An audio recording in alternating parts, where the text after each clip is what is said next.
Thumbnail দেখে বুঝতেই পেরেছেন আমি আজকের ভিডিওতে কি নিয়ে আলোচনা করতে চলেছি। হ্যাঁ বন্ধুরা, ঠিকই ধরেছেন, যেটি সব থেকে শক্ত কাজ। তার কারণ ভারতের ক্রিকেটের ইতিহাসে বেস্ট ক্রিকেটারদের যদি লিস্ট করা হয় তা কমপক্ষে 30 জন তো হবে, আর তাদেরই মধ্যে থেকে মাত্র 11 জনকে বেছে নিতে হবে। তাও আবার দেখতে হবে যেন বেস্ট ব্যাটসম্যান, বেস্ট অলরাউন্ডার আর বেস্ট বোলারদের স্থান হয়। হ্যাঁ বন্ধুরা, আজকের ভিডিওতে আমি আলোচনা করতে চলেছি ভারতের সর্বকালের শ্রেষ্ঠ একাদশ ক্রিকেটার। নমস্কার, আমি প্রীতিশ, আপনাদের স্বাগত জানাই ক্রিকেট স্ট্র্যাটেজিতে। ভিডিও শুরুর আগে প্রথমেই আপনাদের কাছে আমি ক্ষমা চেয়ে নিচ্ছি। যে সমস্ত ক্রিকেটারদের স্থান আমার এই একাদশে হয়নি তাদের ফ্যানদের আমি অনুরোধ করতে চাইছি তারাও তাদের ইচ্ছে মতো একাদশ কমেন্ট বক্সে আমাকে জানান। চেষ্টা করেও আমাদের মহারাজা অর্থাৎ সৌরভ গাঙ্গুলি এবং বর্তমান ইন্ডিয়ান ক্রিকেটের হেড কোচ তথা Gautam Gambhir as a best batsman হিসেবে আমার একাদশে আমি জায়গা দিতে পারিনি। তার সাথে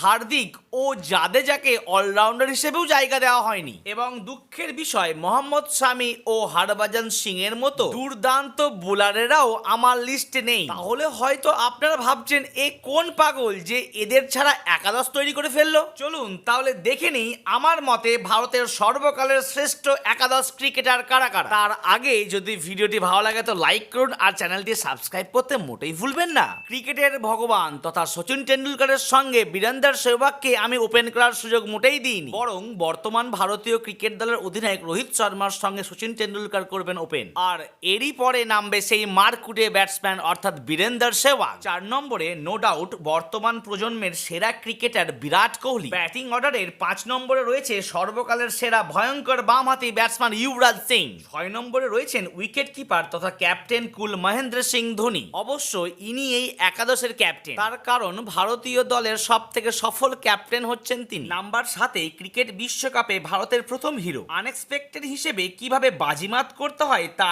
ক্রিকেট প্রেমীরা জানে শুধু এই ক্রিকেটারের জন্যই, অর্থাৎ কপিল দেবের জন্যই। নাম্বার 8, এইবারই চাই একটি পারফেক্ট স্পিনার যার উপরে ভরসা রাখা যায় সর্বদা। তিনি আর কেউ নন, উনি হলেন অনিল কুম্বলে। দলে স্পিন আর প্রয়োজন নেই, তার কারণ তার সাথে পাল্লা দিয়ে যুবরাজ সিং আর সচিন টেন্ডুলকারও বল করতে পারে। তাই এবার প্রয়োজন আমার 3টি ফাস্ট বোলার, আর এতে কোনো সন্দেহই নেই আমার যে 3টি বোলার একদম আগুন ঝরানো। জবগল সিনাত, জাহির খান আর জসপ্রীত বুমরা, এই 3 জন যদি একটি ম্যাচে একসাথে বল করে তাহলে আর দেখতে হবে না। এদের মধ্যে এ বলে আমায় দেখ তো ও বলে আমায় দেখ। শেষ হলো আমার ভারতের সর্বশ্রেষ্ঠ একাদশের লিস্ট। আপনাদের মতামত অবশ্যই আমার কাছে এক মূল্যবান জিনিস। আপনারা জানাতেই পারেন যে একে কেন নিয়েছি, এর জায়গায় এই ক্রিকেটারকে নিলে বেশি ভালো হতো না। আমি আপনাদের মতামত বিচার করে আমার যদি ভুল হয়ে থাকে পরের ভিডিওতে আমি ঠিক জানাবো।